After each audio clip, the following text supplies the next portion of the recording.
Hello guys, welcome to Physics Grad.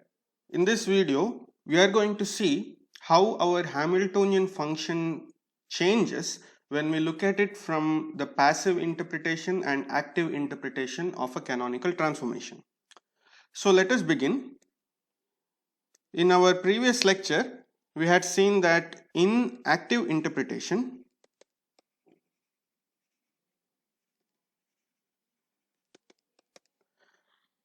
if you consider infinitesimal canonical transformation which takes the system from some point A to some another point B in the phase space, so consider an infinitesimal canonical transformation which takes us from point A to point B in the same phase space.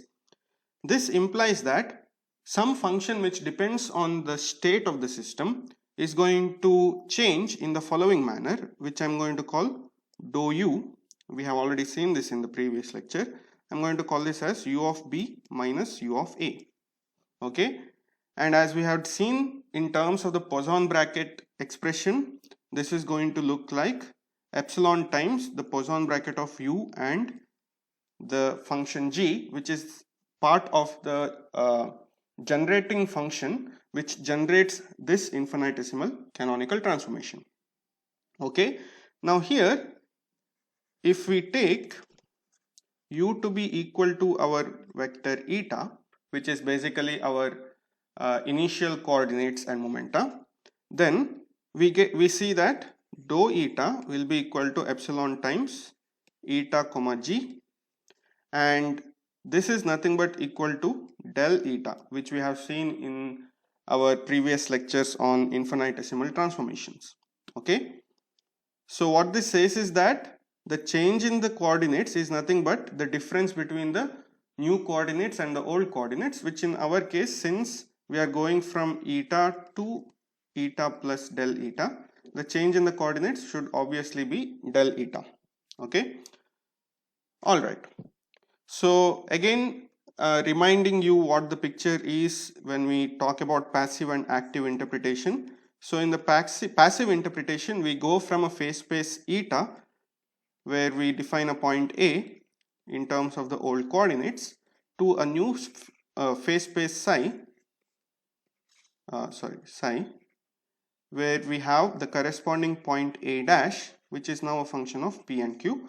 Whereas in our active interpretation, if this is the phase space eta, we go from some point A, PQ, to some other point in the same phase space but representing a different state, QP, okay, or capital P and Q.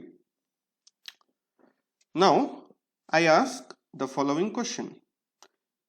So question, if h of a, capital A in fact, is the value of Hamiltonian in phase space eta at point A, then what is the value of the Hamiltonian in phase space psi at point A dash? Okay, so this is the question that we are trying to answer. Now we already know that since A and A dash represent the same state,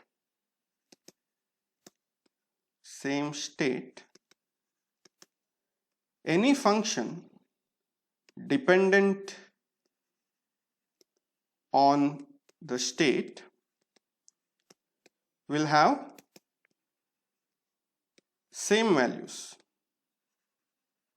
Okay, that is, if I have a function defined in phase space eta at point A, its value will be equal to a function psi, u psi defined in phase space psi at point A dash. Only thing that will change is the functional form of u eta and u psi, but they both will have the same value. This we have seen in our previous lecture. However, this is not the case when we are considering our Hamiltonian function h of a. Okay, because the meaning of the Hamiltonian function is that it must be the function which relates the q dots and p dots in accordance with the Hamilton's equation. So when we transform from the phase space eta to psi, the Hamiltonian function also is going to change according to the canonical transformation. Okay, and this is what we are going to see now.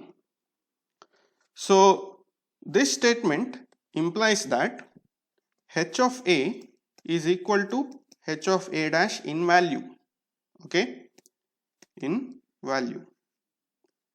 But the same h is not the Hamiltonian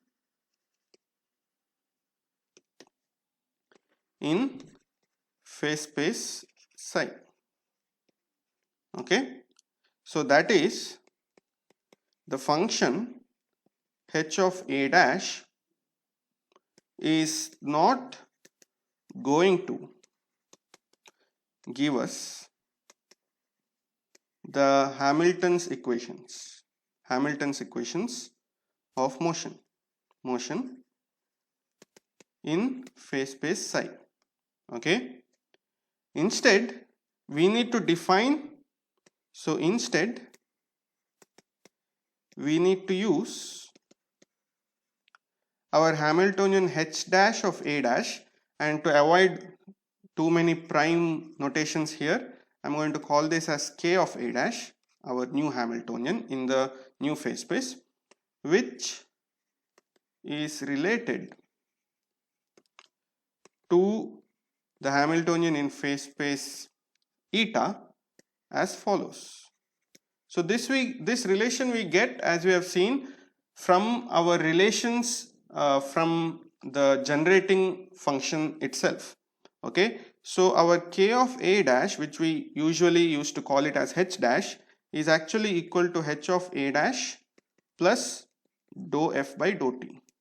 Okay, so this is coming from the generating function itself, which means that the meaning of the Hamiltonian is not the same as h of a dash in your new phase space, but it should be a Hamiltonian k of a dash, which is related to the old Hamiltonian in this manner. Okay, but this is not the case for other functions of this kind, which depends on the state. This is only true of the Hamiltonian, and this is true because it comes in the equation which relates the action that we write in terms of the old variables and the new variables, and when we take the variation of this action, we get the relation concerning the generating functions, and this forms one of the relations that we get when we derived canonical transformation relations using the generating functions. Okay, so here f is the generating function, and for infinitesimal canonical transformation we use the generating function f2, which is summation over qi pi plus epsilon g. And clearly there is no explicit dependence of f in this part, so only g can depend on explicitly depend on time, which means this is going to be, this h of a dash is same as h of a, because there we consider h of a as this kind of a function. Okay, this kind of a function, but h of a dash is not the Hamiltonian. Okay, it is just a function, but that function is the Hamiltonian only in the phase space eta, not in phase space psi. Okay, if you just look at it as the function, but when you say the Hamiltonian, it is the function which gives us the Hamilton's equation, and h of a dash doesn't give us the Hamilton's equation in phase space psi.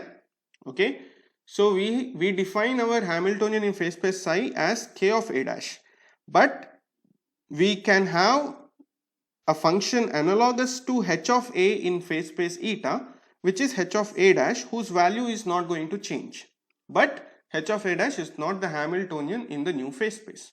Okay, that is the important point here.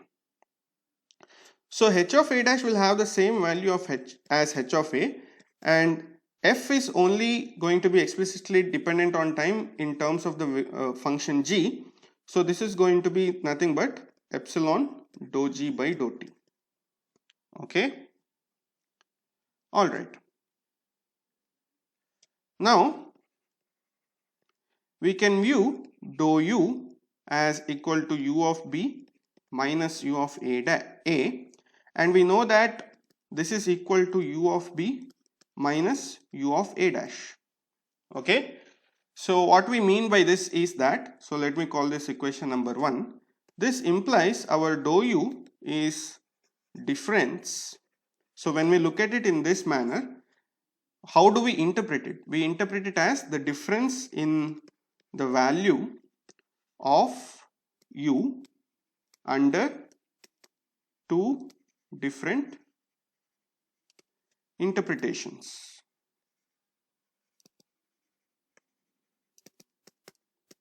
Of canonical transformation. So u of b comes from the active interpretation and u of a dash comes from the passive interpretation. So in the similar sense, we are going to define the change in the Hamiltonian with respect to these two interpretations.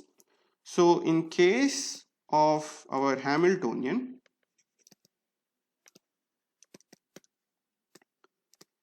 we can have dou h as equal to h of b minus, so our Hamiltonian, change in the Hamiltonian is basically we need to compare the Hamiltonians in the two phase space, not just the function h. Okay, so if we had comparing only the function h, it would be just h of b minus h of a dash.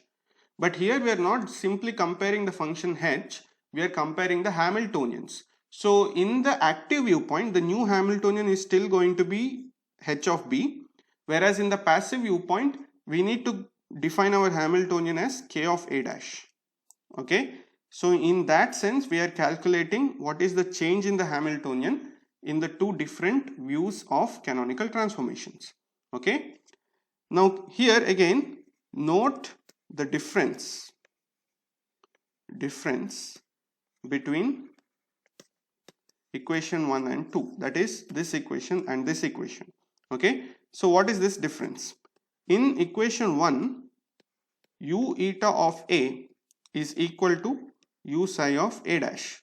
That is, we are not giving any meaning like the Hamiltonian to this function. This is just a mathematical function which depends on the state. Okay, but in equation 2, even though h eta of a is equal to h psi of a dash in value, okay, h psi of a dash is not the Hamiltonian. It's not the Hamiltonian function in the phase space psi. Okay, so let me move over here.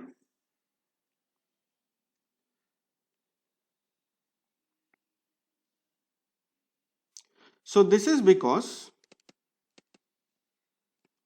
under a canonical transformation, new Hamiltonian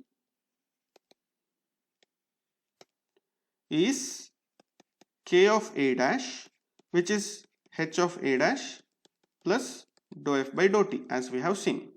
Okay, so no such relation exists for u other than the function h. Okay, only when we assign a meaning to a function as calling it the Hamiltonian, then the Hamiltonian function is going to be different in the two phase spaces. Okay, and the Hamiltonian in phase space psi is going to be related to the Hamiltonian in phase space eta using in terms of this relation. Okay, so once we have established that, now we can easily calculate what this dou h is going to be. This is equal to h of b minus h of a. I am simply going to substitute for k of a dash using this relation that we saw earlier. So we are going to use, where is the relation? Yeah, for k of a dash we are going to use this relation. Okay, so if I use that relation, what we get for dou h is the following. So minus h of a minus epsilon dou g by dou t. Okay, But if I compare this guy to our equation 1,